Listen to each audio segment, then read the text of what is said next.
Welcome back to the wood shop. I have a lot of work to do in here and I gotta get at it. However, there's one little diversion that I'm going to take care of this morning. And you know, we have gadgets. You always have gadgets for beekeeping. I have a love-hate with gadgets. Some of them are oh so handy and some of them are just crap. And so you really have to weed through the marketing speak and the nonsense, usually online, and find the gadgets that work for you. And I admit I try too many gadgets and some of them just don't work out, they're just crap. But you know, sometimes I run across gadgets that really work for me. This is one of those gadgets that's not only worked out, it's worked out not by a little bit, it's changed my beekeeping game. And what it is the Mann Lake one-handed queen catcher. Now I specify Mann Lake one-handed queen catcher because there are knockoffs like everything else. These are offshore, but they're not China. So where this is made is it says Korea, and I don't know if Korean stuff is better than Chinese stuff. Couldn't be any worse, right? But I know this is a far better product than the one that comes out of China. You can get on, you know, AliExpress, you can get on eBay, you can get on Amazon. These you pay for. This sucker you'll pay anywhere from $20 to $40 for. I mean, I'm talking Canadian, so we're paying $40 for this thing. But worth every penny. It doesn't seem like much. It's a well-made unit though. There's one downside to this, and that's this little door. See how this little door slides up here? You put the queen in there. I'll show you how it works. I've got it on some other videos, but you get the queen in there, you slide the little door. This is queen excluder size, the workers can come out. But the problem with this is, and I'll hold it this way, if I press on this little door here, which you will, I mean you're running this with your thumb, that's the whole one-handed part of it, right? So you're running that with your thumb, and especially if you got gloves on, you can easily put too much pressure on that. And when you press on that little door, you see what happens in here? See, there's nothing in here to back up the door, it's empty. So what I do as a modification is I fill that space. I fill that space with a little block that I make here in the shop, and it's irrelevant what it's made out of. I chose not wood because I like to make it fairly precise, and wood never stays the same size exactly. Such a small piece, it'll be very close. But they make this so that you can take these two screws out, and I suggest not only this modification, but that you take the two screws out and you put a little bit of Vaseline on the tracks here, because you'll use this for a while and it'll get sticky, it'll get some propolis, and get things, and then it doesn't work very well. And that might have been the problem I had when I was pushing on this door too hard. However, I've solved both issues. A little bit of Vaseline really helps that, and my little filler block in here also helps that. So I'm gonna just kind of cut that up. This is not a difficult mod at all.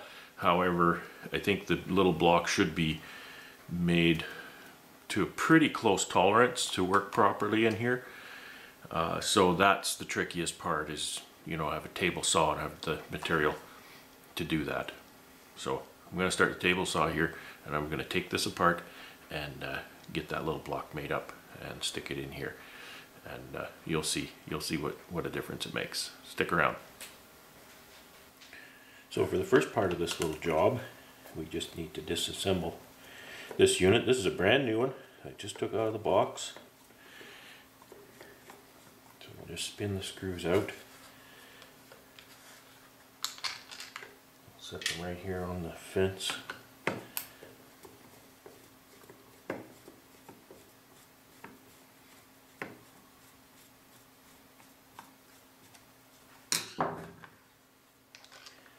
Yeah, the cheaper one you can get, don't get that one. Just don't get it. It doesn't work nearly as well.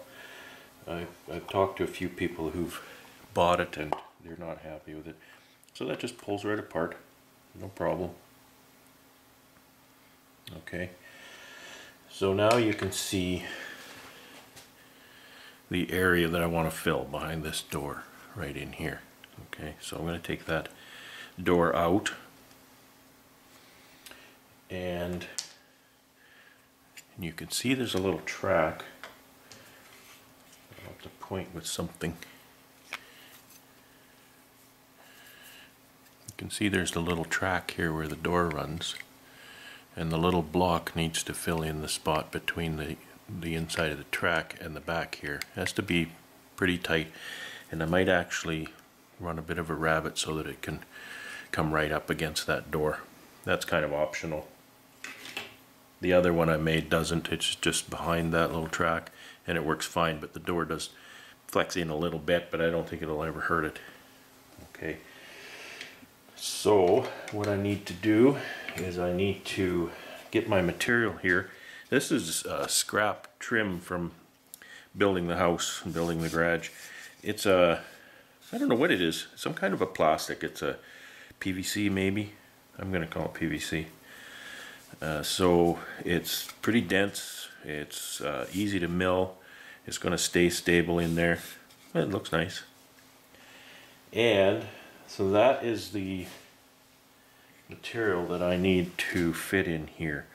And you can see that it's just a little too big here for that. So I have to take off just a little bit of that piece. Set these over there.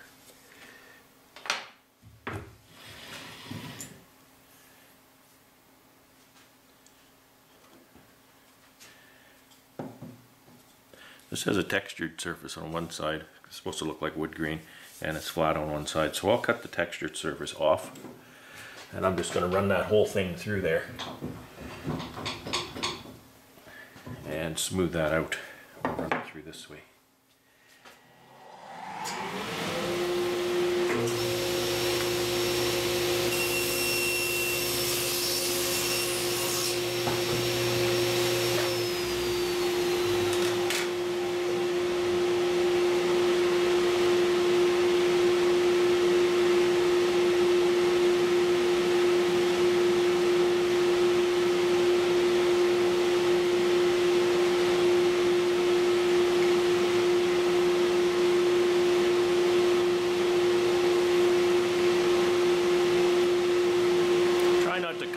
Side of this because it's actually a little slick, which will slide nicely on the door. This side where I cut is just a little bit textured and won't slide as easily. And again, I don't think that would really make a difference, be a deal breaker, but you know, it's always nice to do the best you can do.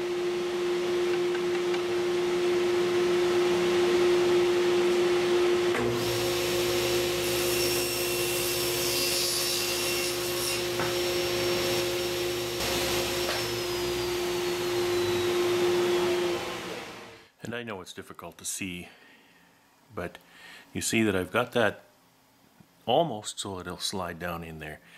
And I think we're going to stop there, and I'll cut it to dimension this direction. This dimension is far less critical, and then I need to cut it for width. So now that fits between the screw studs. And what I'll do is, I want to make this one a little fancier. I'm going to leave it that wide, because I don't know how to explain this, but there's a little track in there where the door runs, and I could make it slide down behind the track, and then the door will have just a slight flex to it. Or I can just rabbet the corner of this material on the table saw, and then the face of this will still protrude enough for the door to run straight on that with no flex. I haven't done that before on these, so I just need to change that out for my flat top rip blade.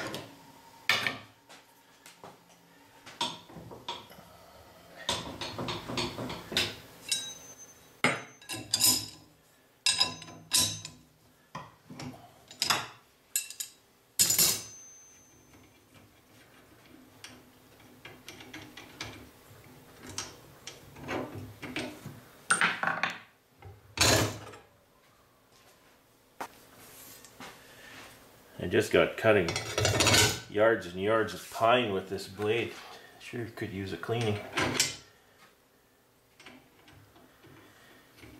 Pine sure leaves a tool messy with that kind of stuff. A lot of pitch, a lot of sap, sticky stuff in that blade, in that wood. Okay, so try this again. Bring that right down. Again.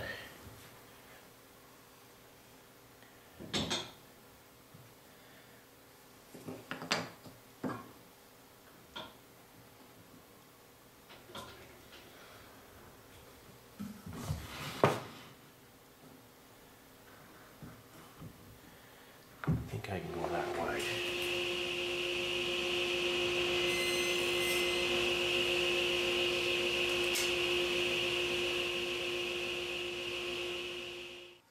And again, I don't know that you can see that, a lot of clear and whatnot here, but so now that slides right in behind that little track.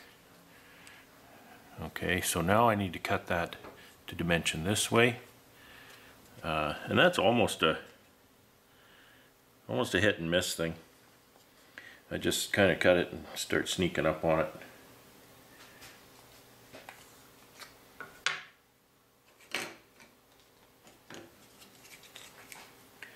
I can put the two pieces together and measure it for approximate what it should be, and that is 1 3/8 ish.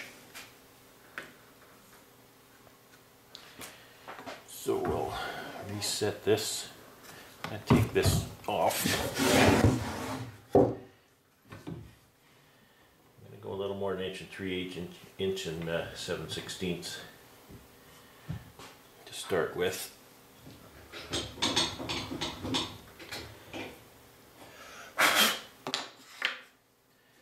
Okay, cut that off just like that.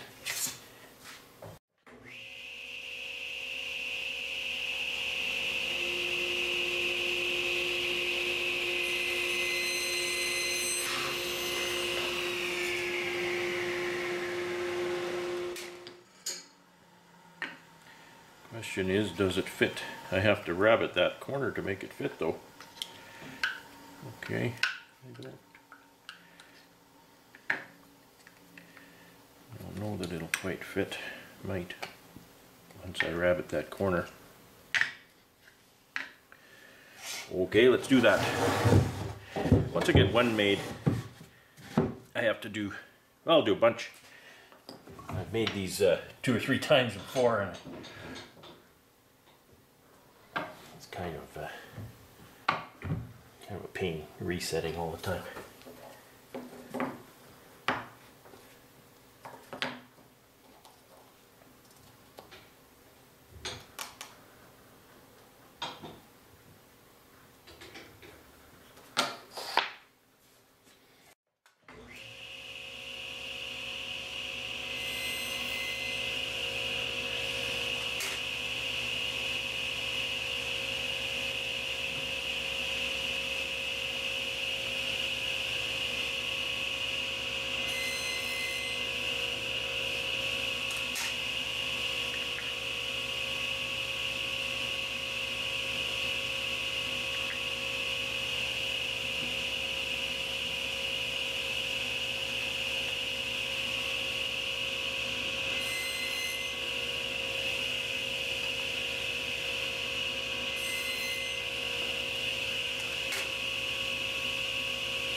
Okay, that's almost perfect.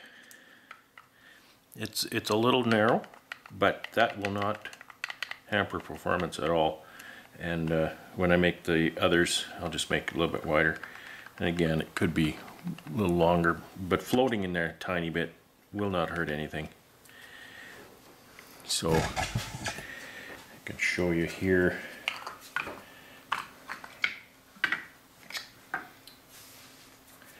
And again, when you get these, make sure you Vaseline those little tracks. There's there's a dimple on this side. I'll put it on this side.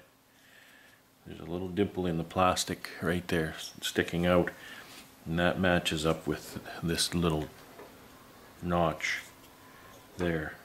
Okay, make sure you put the pad toward the top. Don't put it upside down. And then I'll put my little block in here. And then I'll put my little door in. This is the kind of a finicky part. You have to get it in that little track. There it goes. Went in there nicely. So go like this. And that's it. It's together. So that door slides nicely. It's backed up really well. So you can push on that with your thumb all you want. I tore mine actually. The reason I discovered this was a bit of a, I don't know, design flaw, weak part, is I tore the door away here on mine. So I put this in, and actually even with a torn door, it works fine. So that's good, and you can put the screws back in that. I'm going to go ahead and lube these with Vaseline before I put them together, so they'll be all ready to roll. And so now I have that dimension just right. I'm going to go and cut a whole whack of these little blocks. I've got some scrap material here to use, and then I'll fix up everything I have, and then I'll have some in an inventory. I like to give them to people. They're not hard to make, doesn't cost me anything because it's scrap material, and you know, it's pretty meaningful. I'm very excited about this gadget because, like I say, it really changed my beekeeping game.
Checking my work.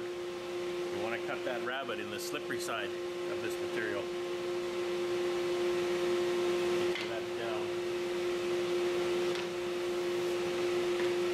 Okay, let's go. Up again. I'm going to have to push that through the wrong way a couple times.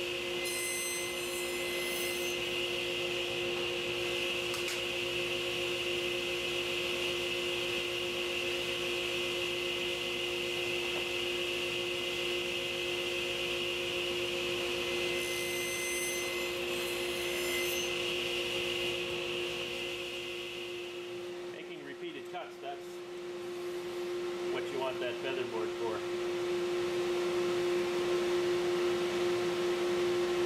Then I don't have to try and hold it with my fingers.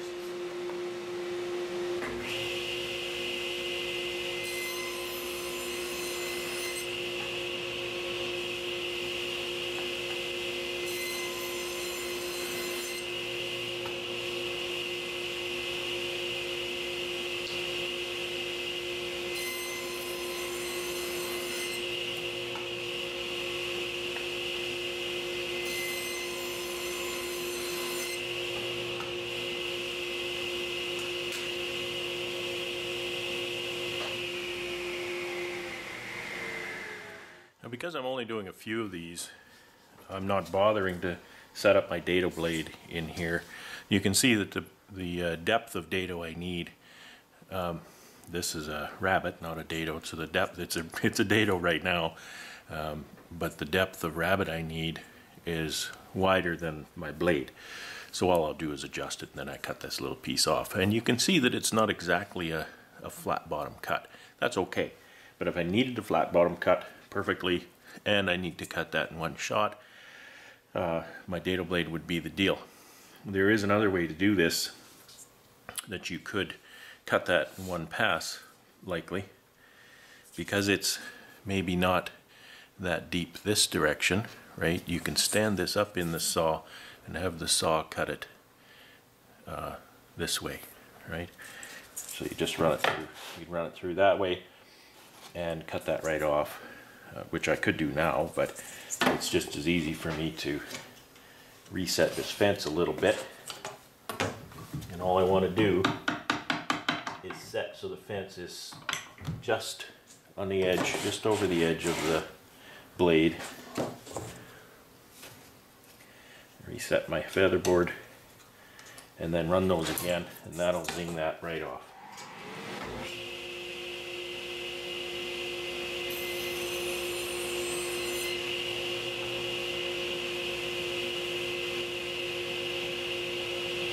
That's not quite far enough over. It's leaving a little edge.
Slight ridge in there.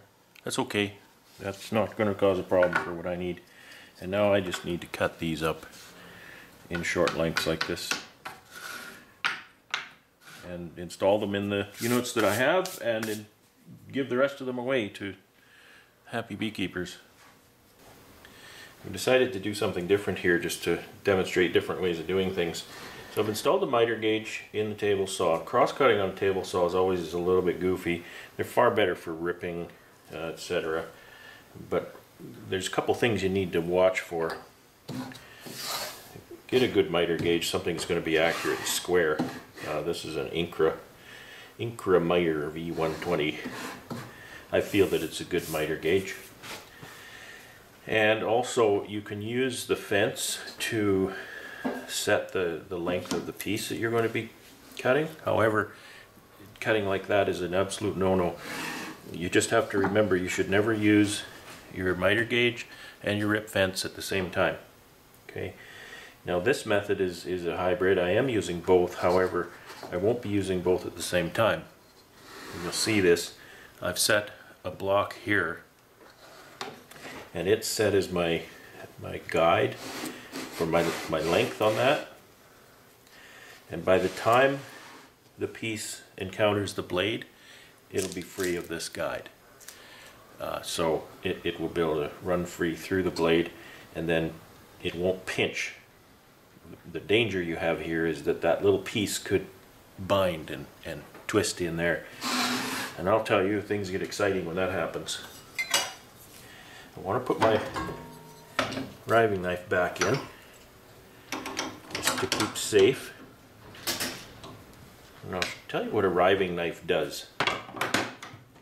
Riving knife prevents a piece. If you think about how the blade is turning, it's going down through the table on this end, it's going up through the table on this end. Without a riving knife, your cut piece can turn sideways and come into contact with that blade. With a riving knife, yes, it can still do that, but it's far less likely to do that, because by the time it moves past the blade, it's in contact with the riving knife, and the riving knife doesn't allow it to climb up on the blade. If that piece touches that blade on the back, that'll cause serious damage to you. You can get, especially if you're ripping a piece like this and you don't have a riving knife, it touches that, it'll climb up on that blade, and it can literally go through you. It'll go off of there like a rifle. It'll go through the wall of your shop. It'll go so hard. So don't do that. Riving knife. Older saws don't have riving knives. It seems to be something that came in the last 15-20 years. You can add something called a splitter, and the difference between a splitter and a riving knife is a splitter does not go up and down with the blade. Okay, riving knife is far better because it can be curved like this. It follows the blade up and down. Splitter just sits there stationary. And you can imagine if the splitter is there and it's X amount high, it's going to be in the way sometimes, so you're going to take it off, kind of like I did for those non-through cuts. Okay, so school is adjourned.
2, 4, 6, 8, 10, 12, 14.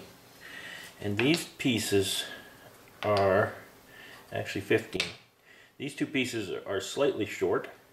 I don't think that would cause a negative performance issue, so I'll just sort of save those in case I need them later on. So let's put this together.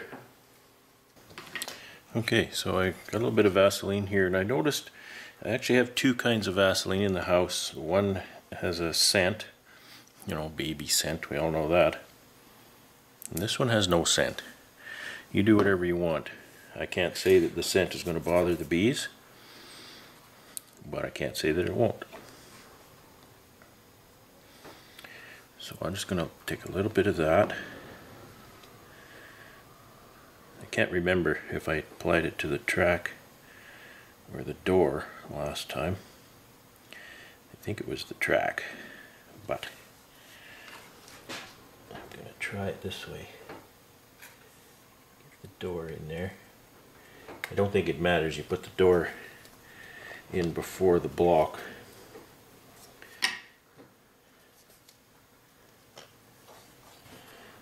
Okay, and then the block.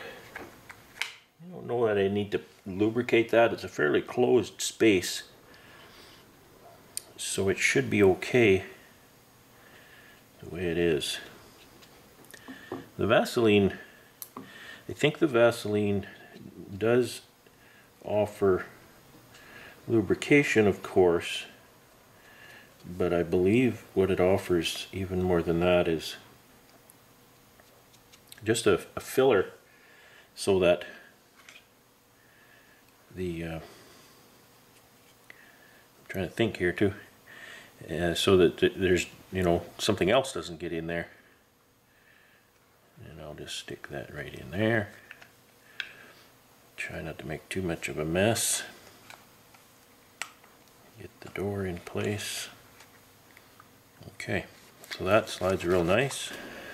That works properly.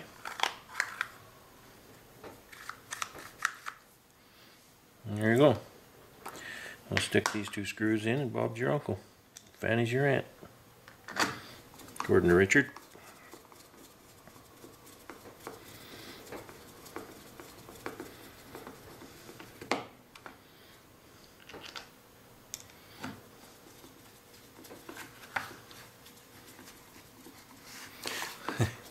Keep doing things where you can't see. I'll do another one to show you. It's good. There you go. Manlake one-handed queen catcher with the Faith Apiaries mod. 3 more of these to do. I'll try to open the packages carefully so I don't make a mess of them.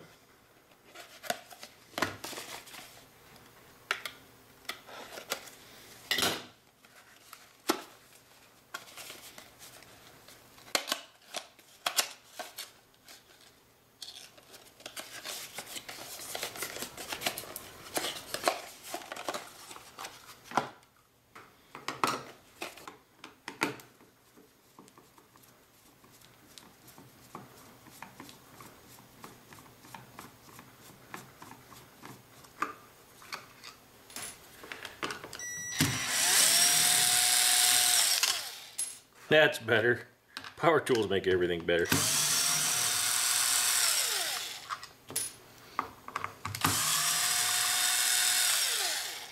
Usually I wouldn't torque them in with that, but I might, because you can adjust the clutch on this to make it very soft and easy to, you know, not over torque something. Okay, here we go.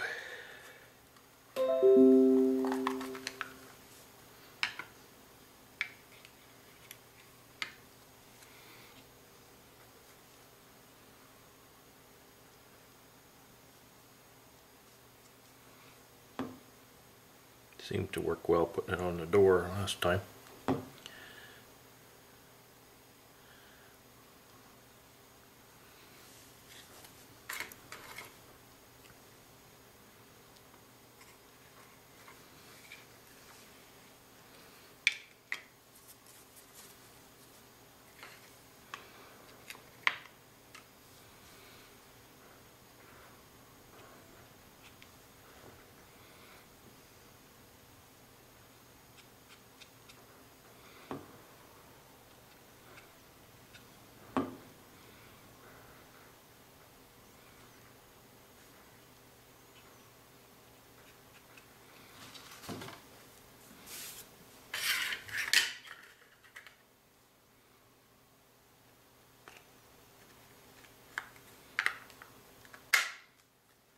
That's pretty easy.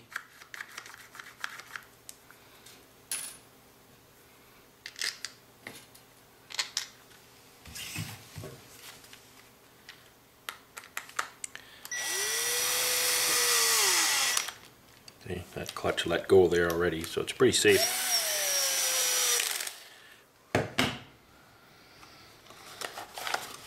In the box.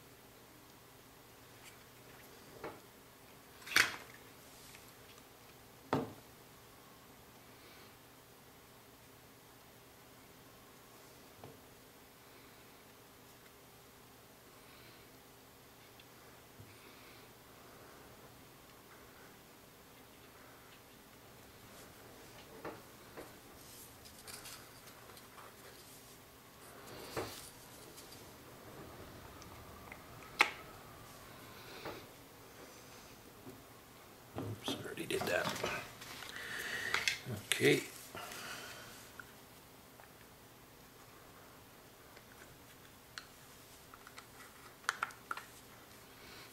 I'm very pleased how well these things go together. You'd think that might be kind of hard to do, but it just really drops into place.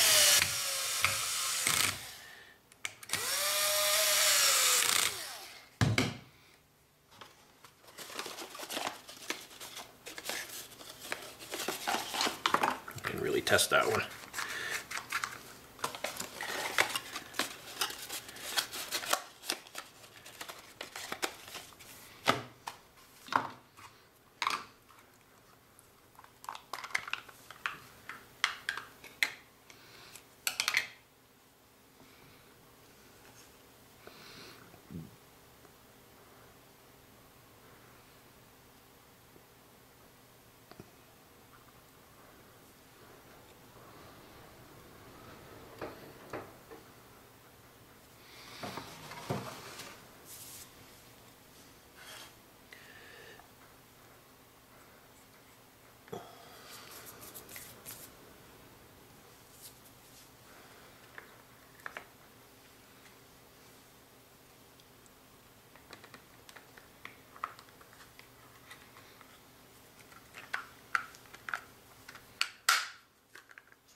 Voila.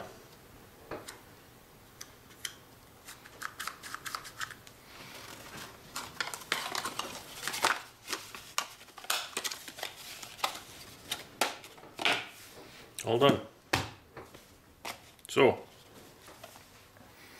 one-handed queen catcher from Mann Lake. Don't cheap out and buy the cheap one. You'll hate it. Well, you won't hate it, but if you use this one and then you went to the cheap one, you'd hate it, because this one is awesome. This one is so much better. You can see some of my other beekeeping videos where I use it to mark queens. I even use it to catch a queen and then get her to climb out of there into a JZBZ cage. So here's the information on a manufacturer.